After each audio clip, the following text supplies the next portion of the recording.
안녕하세요. 영원한 자주국방 정확한 국방 소식 전해드리는 KMN 국방뉴스입니다. 구독, 좋아요, 알림 설정 후원 감사합니다. 트럼프 미국 대통령이 우크라이나 전쟁을 둘러싼 기존 대외 정책을 전면 수정할 가능성을 시사했습니다.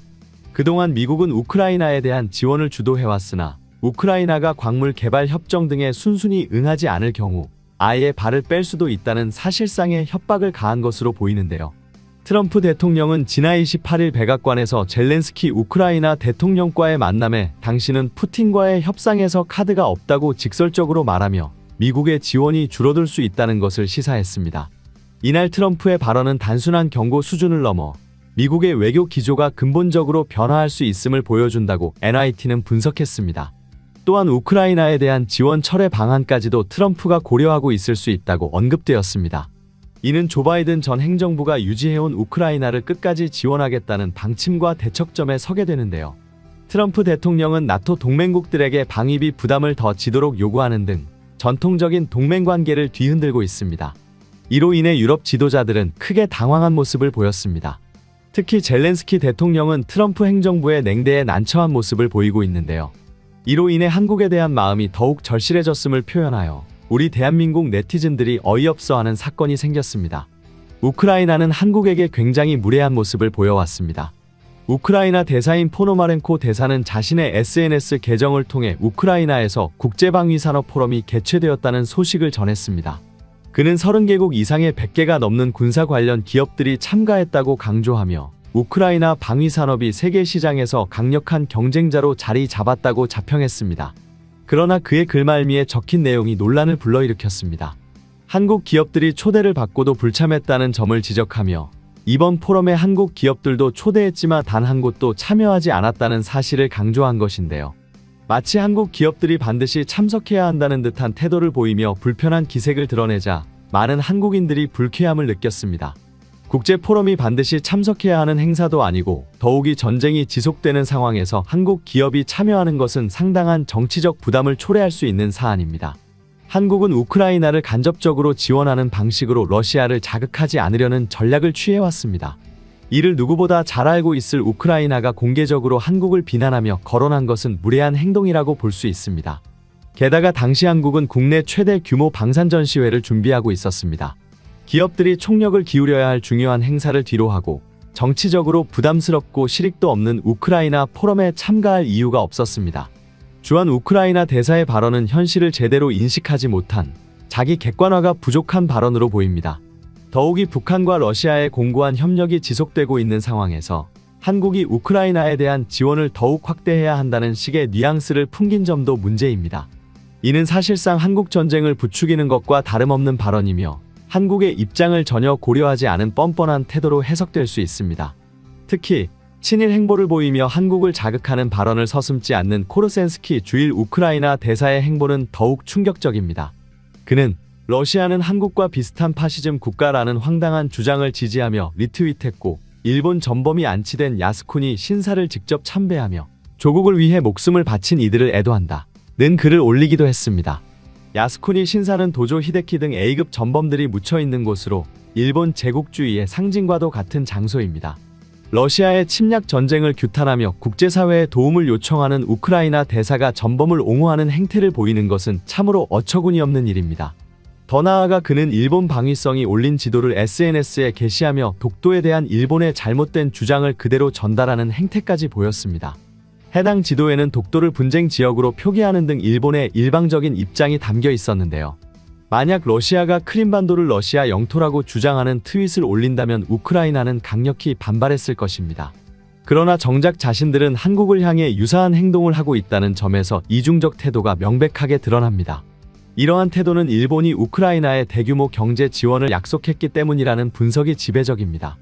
일본은 우크라이나 재건을 위해 1,400억 원 규모의 무상 지원을 발표했으며 기시다 후미오 전 총리와 데니스 슈미알 우크라이나 총리가 만나 협의를 마쳤습니다. 외교적으로도 러시아를 강하게 비난하며 우크라이나에 대한 전폭적인 지지를 선언한 것입니다. 하지만 현실적으로 일본의 지원은 말뿐이었습니다. 영국 일간지 텔레그래프는 러시아 침공 이후 12개국의 우크라이나 지원 정도를 조사한 결과 한국은 1에서 4점 척도에서 2점대를 기록하며 27위를 차지했습니다. 반면 우크라이나를 가장 강력히 지지한다고 주장하던 일본은 오히려 30위에 그쳤습니다. 즉, 일본의 발언은 화려했지만 실제 지원은 한국보다 부족했던 것입니다. 그럼에도 불구하고 우크라이나 대사들은 일본을 찬양하며 한국을 홀대하는 모습을 보이고 있어 많은 한국인들이 분노하고 있습니다. 전문가들은 한국의 지원이 없었다면 우크라이나가 지금까지 버티지 못했을 것이라고 분석하고 있습니다. 특히 전쟁에서 가장 중요한 군수 물자 중 하나인 포탄 지원에 있어 한국이 결정적인 역할을 했기 때문입니다. 워싱턴 포스트는 유럽 전체가 지원한 포탄 양보다 미국을 통해 한국이 우회 지원한 포탄 양이 더 많았다는 충격적인 사실을 보도한 바 있습니다. 우크라이나 전쟁이 장기화되면서 지원국들의 군수 물자가 바닥을 드러냈고, 이는 미국도 예외가 아니었습니다. 이에 따라 미국은 한국에 지원을 요청했고, 한국은 수십만 발의 155mm 포탄을 우회 지원했습니다. 러시아를 자극하지 않으면서도 우크라이나를 돕기 위한 최선의 선택이었습니다. 우크라이나가 전쟁을 지속하기 위해서는 최소 월 9만 발의 포탄이 필요하며, 이를 충족하려면 최소 33만 발 이상의 포탄이 요구됩니다. 미국 공장 가동만으로 이 수요를 충당하는 것은 현실적으로 불가능합니다. 결국 한국의 지원이 없었다면 우크라이나는 이미 전쟁에서 밀렸을 가능성이 큽니다. 러시아 역시 이러한 사실을 잘 알고 있습니다. 한국의 포탄 지원이 우회적으로 이루어지고 있음에도 불구하고 러시아는 이를 문제 삼지는 않았지만 간접적으로 불만을 표출했습니다. 하지만 한국이 본격적으로 우크라이나에 살상 무기를 지원할 가능성을 언급하자 러시아는 즉각 강경 대응을 시사하며 경고의 메시지를 보냈습니다. 이는 러시아가 한국의 무기 수출을 두려워하고 있음을 단적으로 보여주는 사례입니다. 하지만 이러한 상황에서도 우크라이나는 한국을 무시하는 태도를 보이며 한국의 지원을 마치 당연한 것처럼 여기고 있습니다. 더욱이 일본을 찬양하는 모습을 보이는 것은 한국의 입장에서 납득하기 어려운 일입니다. 한국은 최근 미국과의 논의를 통해 우크라이나에 대한 105mm 포탄 지원을 검토하던 중 지원 여부를 다시 숙고하는 입장을 내비쳤습니다. 또한 한국수출입은행이 우크라이나 정부에 1,320억 원 규모의 대출을 제공하기로 한 결정도 유보하는 방향으로 조정되었습니다. 한국 정부가 기존의 지원 정책을 재검토하자 우크라이나 정부는 당황한 기색을 감추지 못하고 있습니다. 일각에서는 이러한 변화가 우크라이나의 반복된 외교적 실수로 인해 초래된 결과라는 분석을 내놓고 있습니다. 한국을 단순한 무기 창고처럼 취급하고 몰상식한 외교 태도로 일관했던 우크라이나가 지원 하나하나가 시급한 이제서야 뒤늦게 한국의 중요성을 깨닫고 있는 것입니다. 하지만 한국은 우크라이나가 외교적으로 한국을 홀대하는 모습을 보면서까지 우크라이나를 도와줄 필요가 없습니다. 특히 한국이 이미 상당한 양의 포탄을 우크라이나에 우회적으로 지원한 상황에서 우크라이나가 이를 인정하지 않고 오히려 일본을 더 우대하는 모습을 보인 것은 한국의 입장에서 상당히 불쾌한 일입니다. 지원을 요청하면서도 한국을 존중하지 않는 태도는 외교적으로 적절하지 않습니다. 또한 한국이 우크라이나를 직접 지원할 경우 러시아와의 외교적 마찰이 심화될 가능성이 큽니다. 현재도 러시아는 한국이 미국을 통해 우크라이나에 포탄을 우회 지원한 것에 대해 불만을 가지고 있습니다. 만약 한국이 무기 지원을 공식적으로 확대할 경우 러시아가 북한과의 군사 협력을 더욱 강화할 수도 있으며 향후 러시아와의 외교에 불필요한 가림막을 만드는 셈이 됩니다. 국외 방위산업은 현재 필리핀, 폴란드, 사우디아라비아 등과 방산 계약을 확대하며 빠르게 성장하고 있습니다. 우크라이나에 무기를 제공하는 것이 실익이 적고 정치적 부담이 크다면 한국은 다른 우호적인 국가들과 방산 협력을 강화하는 것이 더 유리할 수 있습니다. 한국은 국익과 안보를 고려하여 신중한 결정을 내려야 하며 우크라이나와의 관계를 조정할 필요가 있습니다. 한국이 단순히 무기를 제공하는 국가가 아니라 전략적으로 외교적 영향력을 행사할 수 있는 강대국으로 성장하고 있다는 점은 선택권이 우리에게 있음을 시사합니다. 실제 대한민국의 성장세가 무섭습니다. 특히 한국의 전투기 개발 속도는 놀라운 수준인데요. 대한민국 기술력이 빠르게 발전하면서 KF-21 블록1 실전기체 생산이 마무리됨은 물론 6세대 제반 기술이 빠르게 늘어나고 있다는 소식이 들려왔습니다. 대한민국의 기술력은 이미 세계에 공고히 알려져 있습니다. 세계에서 가장 빠르게 기술력의 우위를 점한 대한민국 최첨단 반도체는 이제 인공지능 시대를 주도하기 위한 기술 개발에 박차를 하고 있습니다. 그런데 이러한 조짐은 반도체 산업뿐 아니라 군수산업에도 활용되는 모습을 보여주고 있습니다. 한국 방산산업은 역대급 성장을 기록하며 한국의 방산 수출 점유율을 세계 10위권으로 안착시키는 기염을 토했습니다. 한국 방산산업은 경제력을 부상시켜줄 가장 유망한 산업으로 분류되고 있습니다. 이제 대한민국은 그 기술력을 높이는데 초점을 맞추고 있는데요. 최근에는 특히 항공군수 산업에서의 기술력 발전이 활발하게 이루어지고 있습니다. 그 핵심 축에는 한국산 KF-21 전투기가 자리하고 있습니다. 한국은 4.5세대급 전투기이자 5세대 진화형 전투기로 KF-21 전투기를 내세웠으며 실물 공개와 함께 다양한 비행까지 선보여 세계를 놀라게 만들었습니다. 그런데 더욱 경이로운 점은 한국이 개발한 기술 중에서는 5.5세대, 6세대 전투기로 성장 가능한 제반 기술이 더 많다는 것입니다. 빠른 기술력 발전의 속도처럼 전문가들 사이에서도 KF-21 성능에 대한 의견이 분분하며 블록2, 블록3 개발 상황에 대한 갑론을 박도 이어지고 있습니다. 그런데 인도네시아 언론에서 황당한 주장이 제기되어 우리 전문가들의 눈살을 찌푸리게 하고 있습니다. 인도네시아 언론은 아직까지 분담금 납부를 하지 않은 채 국영 언론을 앞세워 국민들의 여론 물타기를 하며 언론 플레이만 하고 있습니다. 심지어 인도네시아 언론인 조나 자카르타에서는 KF-21 전투기가 완벽한 스텔스 성능 확보가 어려울 경우 인도네시아가 직접 공동 개발에 나서겠다고 주장했습니다. 인도네시아는 분담금을 내지 않은 것도 모자라 세계적으로도 세미 스텔스 형태라는 평을 받는 블록1과 명백한 스텔스기로 인정받는 블록2를 음해하며 한국은 스텔스 기능을 제작하기 힘들다고 보도했습니다. 인도네시아에서는 최첨단 KF-21 전투기를 깎아내리기 위해 혈안되어 있는 것처럼 보이는데요. 이는 분담금이 축소되었지만 기술 이전은 이전만큼 받기 위한 행동이라고 추측됩니다. 더불어 일본과 중국이 한국을 깔보는 것은 이미 오래전부터 지속되어 왔었는데 근래에는 국내에서 조차 KF-21 전투기의 성능이 떨어진다는 주장이 있습니다. 그 이유는 기체 후방의 적미사일을 탐지할 수 있는 장비인 MWS와 스텔스 기간 교전에서 주로 사용되는 적이 쏜 적외선 유도 미사일들을 교란할 수 있는 덕컴이 없다는 것 때문입니다. 실제로 KF-21 보람의 블록1 버전에서는 스텔스 전투기에 반드시 필요한 두 장비가 탑재되지 않았습니다. 하지만 국내외에는 KF-21 전투기가 F-35 전투기와 J-20 전투기를 상대할 수 있다는 것처럼 보도되기도 했습니다. 이것이 거짓은 아니었는데요. 매체에서 언급하는 것은 KF-21 전투기의 완성형인 블록2를 기준으로 말하고 있습니다.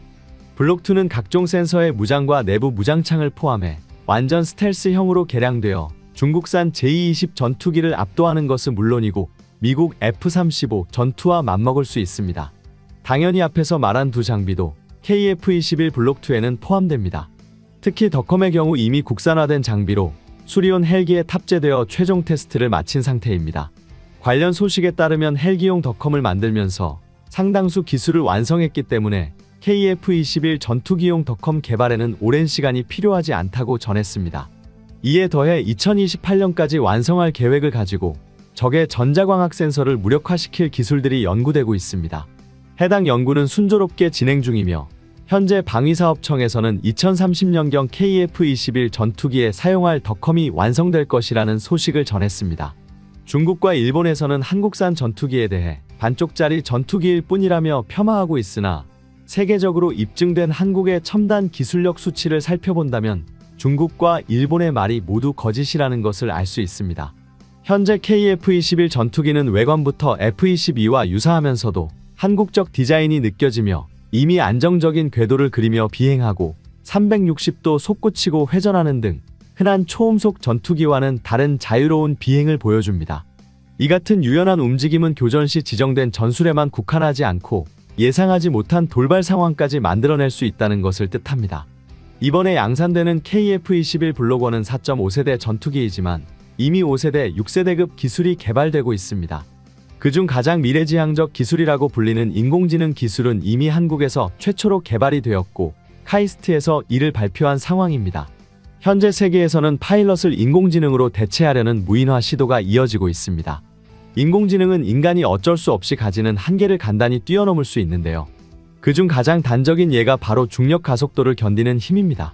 아무리 고도로 훈련된 조종사이더라도 견디기 불가능한 중력 가속도는 존재합니다. 미국 공군의 분석에 따르면 미국 내에서도 한 해 평균 한두 번의 추락사고가 일어나는데 그 이유가 바로 중력 가속도 때문이라고 합니다. 전시가 아닌 훈련 상황에서도 추락의 위험이 따른다는 것입니다.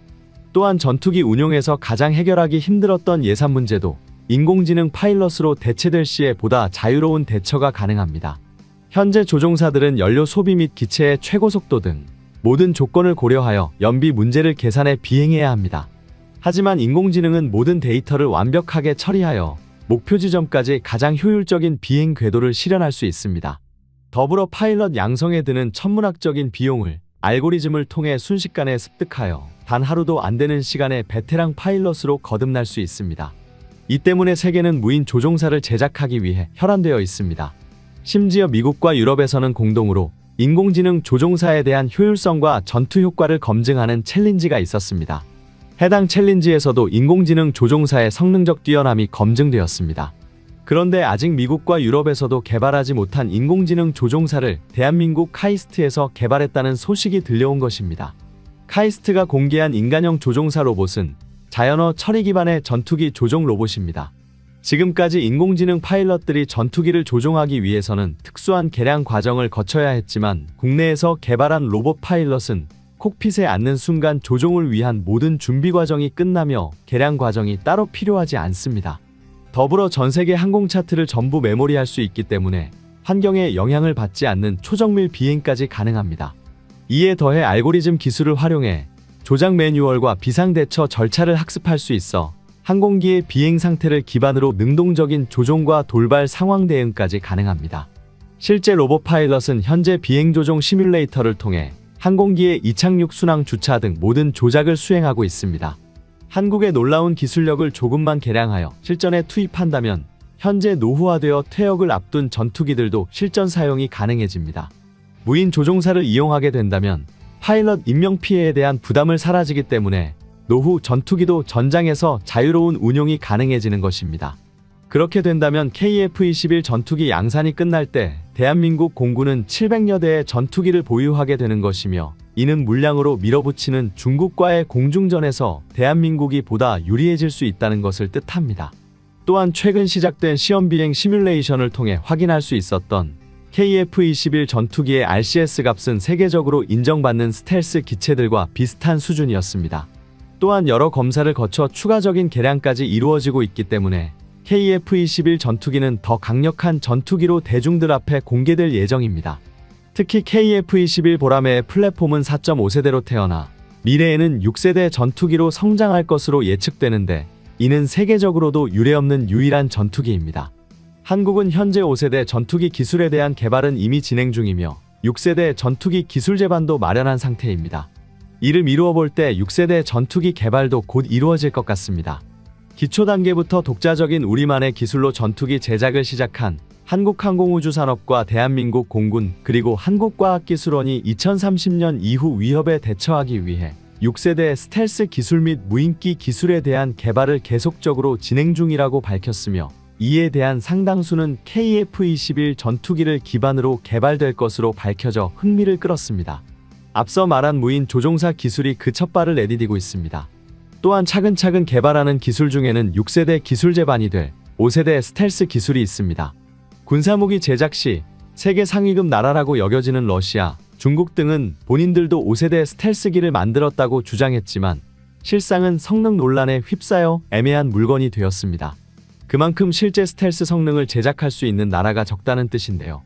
5세대 스텔스도 어려운데 현재 수많은 나라들이 한 세대를 건너뛰고 너도 나도 6세대 전투기에 도전하고 있습니다. 하지만 과학기술 영역에서 이것은 성공 가능성이 아주 낮습니다. 대한민국은 대부분의 국가가 6세대 전투기에 도전하는 현재 방산시장에서 4.5세대, 5세대 전투기부터 차근차근 도전하고 있습니다. 그 과정에서 스텔스 성능을 확보하고 기본적인 5세대, 6세대급 최첨단 미래 기술들을 하나씩 확보해나가고 있죠. 사실 한국의 스텔스 기술 개발의 시작점은 꽤 오래되었습니다. 국방과학연구소는 노르페인트를 비롯한 민간 기업과 협력해 1999년부터 스텔스 기술 개발을 시작했는데요. 당시 개발을 진행하여 2008년 비로소 스텔스 성능 실험을 통과 결국 스텔스 기술 국산화에 성공했습니다. 당시 국산화했던 기술은 대한민국 5세대 전투기 개발을 가능하게 만들었죠. 특히 한국형 KF-21 보라매에 탑재되는 스텔스는 전파 흡수 기능을 갖추었으며 이 덕분에 피탐지율 자체가 크게 줄었습니다. 세계 최강이라고 손꼽히는 스텔스기인 F-21 랩터나 F-35 전투기에 비해 스텔스 성능이 다소 부족하지만 주요 군사강국이라고 불리는 국가들이 사용하는 전투기들과 비교하면 뛰어난 스텔스성으로 평가받았습니다. 과거부터 지금까지도 KF-21 전투기 개발 반대론자들이 존재합니다. 그들은 한국이 아무리 잘해도 5세대의 벽을 뛰어넘기 힘들 것이라는 의견을 펼쳐왔습니다. 그런데 최근 이런 부정적 시선을 비웃기라도 하듯 한국의 스텔스 기술은 폭발적인 성장을 보여주고 있습니다. KF-21 전투기는 레이더 탐지 면적인 RCS 시험을 이용해 스텔스 발현에 가장 최적화된 형상으로 제작되었습니다. KF-21 전투기를 살펴보면 두 개의 수직 및 수평 꼬리 날개는 모두 저피탐 형상으로 설계되었고 다이아몬드 모양 주익은 RCS 값은 낮추는 최적의 형태입니다. 꺽쇠 모양의 공기흡입구, 반매립식 내부무 장창도 스텔스 성능에 최적화되어 있습니다. 이처럼 처음부터 스텔스화를 목적으로 하던 KF-21 전투기는 현재 80% 이상의 스텔스 기술을 확보한 상태입니다. 그렇기 때문에 내부에서는 5세대급 KF-21 전투기 블록2 개발 역시 대부분 순조롭게 이루어지고 있다고 보고 있으며 세미 스텔스라고 불리는 블록1도 4.8세대에 가깝다고 언급되고 있습니다. 중요한 사실은 스텔스라고 해서 레이더에서 완전히 사라지는 것은 아닌데요. 커다란 전투기가 아닌 작은 축구공이 하늘을 나는 것처럼 보이는 것에 가깝습니다. 이 자체가 레이더에서 보이지 않는 것이나 다름없지만 바꿔 말한다면 레이더의 위치에 따라 RCS도 달라지는 것이죠. 스텔스 형상은 정면 레이더에서 가장 작아 보이고 후면이나 측면에서는 레이더에 조금 더 쉽게 포착되는데요. 그렇기 때문에 정면에서 레이더 망에 잡히지 않는다고 이것을 스텔스 성능을 가졌다고 이야기할 수는 없습니다. 그렇기 때문에 스텔스 전투기는 형태뿐만 아니라 상대의 레이더 전파를 흡수해버리는 특수 도료를 발라야 합니다. 이것이 바로 스텔스 페인트라고 불리는 램이라는 도료를 발라야 하죠. 램은 흑색 탄소 분말, 미세 철 입자를 함유하고 있어 레이더 전파 흡수에 유용합니다. 그리고 전 세계적으로 스텔스 도료는 이것이 유일하다고 여겨졌습니다. 하지만 새로운 스텔스 물질을 개발하였고 이는 놀랄 수밖에 없는 일이었습니다. 전 세계에서 최초로 램이 아닌 다른 스텔스 물질을 개발해내 세계 방산계는 경악할 수밖에 없었습니다. 대한민국이 개발한 것은 바로 메타물질입니다. 우리 한국은 2014년부터 메타물질 연구에 900억 원 가량의 예산을 투자했습니다. 이러한 메타물질은 자연계의 대부분의 것을 흡수할 수 있는 놀라운 성능을 보여줍니다. 그렇기에 레이더 전파도 흡수할 수 있는데요. 메타물질은 램보다도 더욱 뛰어난 흡수 성능을 보여주고 있습니다. 레이더의 주파수는 정말 다양한데 램에 비해 무려 5배나 넓은 레이더 주파수를 흡수할 수 있습니다. 훨씬 폭넓은 대역의 파동을 모두 흡수하여 스텔스 성능 자체가 확연히 우수해지는 것이죠. 대한민국 군사 분야 메타물질 연구팀에서는 파동 에너지에 대한 연구를 하고 있는데요. 결국 레이더 또한 파동이기 때문에 최대한 폭넓은 파동을 모두 흡수할 수 있는 스텔스를 개발하는 것입니다. 이에 더해 잠수함 내부에서 발생하는 소음이 밖으로 새어나가지 않도록 하는 해저용 스텔스나 적외선 카메라를 속일 수 있는 보병형 스텔스 장비 지원까지 계획하고 있습니다. 보병형 스텔스라고 한다면 말 그대로 투명망토가 되는 셈인데요. 적군의 눈에 직접적으로 띄지 않는 이상 레이더가 우리 국군을 잡아낼 수 없다는 것입니다. 과장을 하지 않아도 대한민국의 메타물질 기술은 유일무이한 세계 최고의 기술이죠. 관련 특허만 해도 국내에서 364건, 해외에서 165건을 취득했습니다. 이미 한국은 5세대 KF-21 전투기를 구현할 완벽한 재료가 완성된 것입니다. 스텔스 분야에서 한국은 더욱 놀라운 성과를 이어나가고 있는데요. 세계 최강이라고 불리는 미국과 견줄 만한 스텔스 기술력을 가졌다고 이야기할 수 있는 근거 중 하나는 다중분광 스텔스 기술입니다. 기존 스텔스 기술의 중점은 적에게 탐지되지 않는 것이었죠. 아무리 스텔스 성능이 좋더라도 결국 적에게 위치가 노출된다면 방어가 어려워지는 게 사실이었는데요. 다중분광 스텔스는 적에게 탐지되지 않지만 적이 공격하지 못하게 유도 기능까지 차단해버릴 수 있습니다. 기본적인 스텔스 기능은 물론 적전투기가 공격을 시도하는 것까지 무산시킬 수 있다는 것인데요. 이 기술은 대한민국 첨단 기술력의 저력을 보여주는 대표적 기술입니다. 대한민국이 개발한 스텔스 소재와 다중분광 스텔스 기술은 적군의 방공망을 순식간에 뚫어버릴 수 있는 수준입니다. 대한민국이 자랑하는 기술의 대부분은 KF-21 블록2에 완벽하게 적용되겠지만 KF-21 블록1에도 세계가 주목하는 기술이 있습니다. 바로 무장체계 기술인데요. 전투기가 무장을 탑재하지 않는다면 그저 항공기에 불과합니다. 그런데 대한민국은 이러한 무장체계를 세미 스텔스와 스텔스에 맞추면서도 군사기술력을 담아 더욱 완벽한 제공권 확보를 위해 강화시키고 있습니다. 이러한 한국의 제반 기술들로 6세대 전투기의 필수 요건인 무인기까지 빠르게 발전하는 양상을 띠고 있습니다. 지금까지 시청해주셔서 감사합니다. 구독, 좋아요, 알림 설정 해두시면 언제나 좋은 소식 전해드리겠습니다. 즐거운 하루 보내세요.